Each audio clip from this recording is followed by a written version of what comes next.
নমস্কার, প্রত্যেককে স্বাগত জানাই নেমো নিউজ ইউটিউব চ্যানেলে নতুন একটি ভিডিওতে।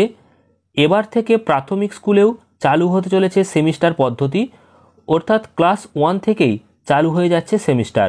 বছরে কটা পরীক্ষা হবে, কিভাবে এই পরীক্ষাগুলি নেওয়া হবে, বিশেষ করে ক্লাস কিভাবে করানো হবে, সেই নিয়ে বিরাট বড় ঘোষণা করলেন পর্ষদ সভাপতি গৌতম পাল। আজ কিছুক্ষণ আগেই সাংবাদিক বৈঠকে এই বড় ঘোষণাটি করা হয়েছে। কলেজ ও বিশ্ববিদ্যালয়ের মতো এবার স্কুলেতে, বিশেষ করে প্রাথমিক স্কুলেতে সেমিস্টার পদ্ধতিতে পরীক্ষা নেওয়া হবে। তো এই বিষয়ে কি ঘোষণা করা হয়েছে সেটা নিয়ে আলোচনা করব। তো অবশ্যই ভিডিওটি শেষ পর্যন্ত দেখবেন। তার আগে এই ভিডিওটিকে লাইক করুন এবং পরবর্তী গুরুত্বপূর্ণ ভিডিওর আপডেট পেতে চ্যানেলটিকে সাবস্ক্রাইব করে পাশের বেল আইকনে অল প্রেস করে রাখুন। আপনারা অন স্ক্রিন দেখতে পাচ্ছেন প্রাইমারির জন্য বড় ঘোষণা, ক্লাস 1 থেকেই এবার চালু সেমিস্টার। কলেজ ও বিশ্ববিদ্যালয়ের পরীক্ষায় আগেই এই নিয়ম চালু হয়েছে। বর্তমানে একাদশ ও দ্বাদশ শ্রেণীতেও এই সেমিস্টার পদ্ধতিতে পরীক্ষা নেওয়া হচ্ছে, সেটা আপনারা প্রত্যেকেই জানেন। তো কিছুক্ষণ আগেই পর্ষদ সভাপতি গৌতম পাল মহাশয় কিন্তু কিছুক্ষণ আগেই সাংবাদিক বৈঠকে এই ঘোষণাটি করেছেন। তো বছরে একবার নয়, এবার থেকে একই ক্লাসে দুবার করে হবে পরীক্ষা। প্রাথমিক শিক্ষায় বড়সড় রদবদলের কথা ঘোষণা করা হলো প্রাথমিক শিক্ষা পর্ষদের তরফে। সর্বভারতীয় ক্ষেত্রে প্রতিযোগিতার জন্য ছোট থেকেই তৈরি করা হবে, তাই এই সিদ্ধান্ত নেওয়া হচ্ছে বলে জানা গেছে প্রাথমিক শিক্ষা পর্ষদের সভাপতি গৌতম পাল মহাশয়ের কাছ থেকে। শুক্রবার অর্থাৎ আজকেই সাংবাদিকের মুখোমুখি হয়ে গৌতম পাল জানিয়েছেন 2025 শিক্ষাবর্ষ থেকেই এই নতুন পদ্ধতি চালু হতে চলেছে। পর্ষদের ঘোষণা অনুযায়ী প্রথম থেকে পঞ্চম শ্রেণী পর্যন্ত হবে সেমিস্টার পদ্ধতিতে পরীক্ষা। জুন মাসে হবে প্রথম পরীক্ষা। প্রতি ক্লাসেই দুবার করে পরীক্ষা নেওয়া হবে। পর্ষদের তরফ থেকে আরও জানানো হয়েছে, পাঠ্যক্রম কাঠামোর পরিবর্তন আনা হচ্ছে। একই শিক্ষাবর্ষকে দুই ভাগে ভাগ করা হচ্ছে।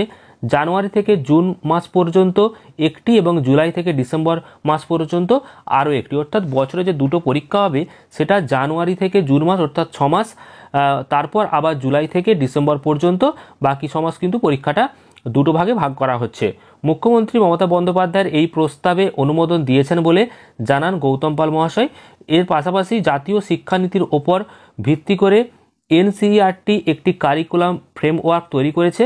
গৌতম পাল জানিয়েছেন 2009 রাইট টু এডুকেশন আইন অনুসারে পঞ্চম থেকে অষ্টম শ্রেণী পর্যন্ত নো ডিটেনশন পলিসি রয়েছে। প্রাক প্রাথমিকে ক্রেডিট ফ্রেমওয়ার্কে আনা হবে না। প্রথম থেকে দ্বিতীয় শ্রেণীতে গোটা শিক্ষাবর্ষে 800 ঘন্টা অতিক্রান্ত করতে হবে। তৃতীয় থেকে পঞ্চম শ্রেণীতে গোটা শিক্ষাবর্ষে 1000 ঘন্টা অতিক্রম করতে হবে। প্রথম ও দ্বিতীয় শ্রেণীতে সিঙ্গেল সেমিস্টারে 376 ঘন্টা করে, তৃতীয় থেকে পঞ্চম সিঙ্গেল সেমিস্টারে 460 ঘন্টা কাটাতে হবে। অর্থাৎ কোন সেমিস্টারে কত ঘন্টা ক্লাস হবে সেই যে ব্যাপারটা এখানে বলা হয়েছে। আর লিখিত পরীক্ষা হবে 60 ঘন্টার। একটা পেপারেই গোটা পশ্চিমবঙ্গের পরীক্ষা হবে।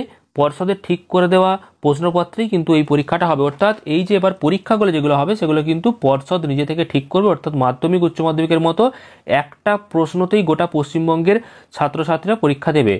মার্কশিটে মার্কসের সঙ্গে ক্রেডিট পয়েন্ট দেওয়া থাকবে। সর্বভারতীয় ক্ষেত্রে যখন প্রতিযোগিতা হবে তখন এই ক্রেডিট পয়েন্ট গ্রহণযোগ্যতা পাবে বলে জানিয়ে দিয়েছে পর্ষদ। অর্থাৎ এবার যে ক্রেডিট পয়েন্ট সেই পয়েন্টও এবার মার্কশিটে থাকবে। স্কুল ভিত্তিক আলাদা আলাদা করে রেজাল্ট কিন্তু বেরোবে না, একদিনে রেজাল্ট বের করবে এবং একটা প্রশ্নেতেই গোটা পশ্চিমবঙ্গ রাজ্যের ছাত্রছাত্রীরা পরীক্ষা দেবে, যেমনটা মাধ্যমিক উচ্চ মাধ্যমিকের ক্ষেত্রে হয়ে থাকে। তো এই পদ্ধতি কেমন অবশ্যই আপনারা কমেন্ট করে জানাবেন। এই পদ্ধতি তো আমার ব্যক্তিগতভাবে দারুণ লেগেছে, তবে আপনারা আপনাদের যে মতামত সেটা কমেন্ট করে জানাবেন। এই যে সেমিস্টার পদ্ধতি নিয়ে আসা হচ্ছে বা ছোট বাচ্চাদেরকে যে প্রথম থেকেই একটা প্রতিযোগিতামূলক অংশগ্রহণের সুযোগ দেওয়া হচ্ছে বা ছোট থেকেই যে তারা সেমিস্টার পদ্ধতিটা বুঝতে পারছে, তো এই বিষয়টা আপনাদের কেমন লেগেছে কমেন্ট করে জানাবেন। আর 2025 সাল থেকে কিন্তু এই নতুন সিস্টেম চালু হয়ে যাচ্ছে। তো সেক্ষেত্রে অবশ্যই আপনারা আপনাদের মতামতটা কমেন্ট করুন। পরবর্তী গুরুত্বপূর্ণ আপডেটগুলি খুব শীঘ্রই আসছে, তো চ্যানেলটি সাবস্ক্রাইব করুন। আর আমাদের পরবর্তী আপডেটগুলি আরও আগে পেতে আমাদের হোয়াটসঅ্যাপ এবং টেলিগ্রাম চ্যানেলে যুক্ত হতে পারেন। এই ভিডিও ডেসক্রিপশন বক্সে লিঙ্ক রয়েছে।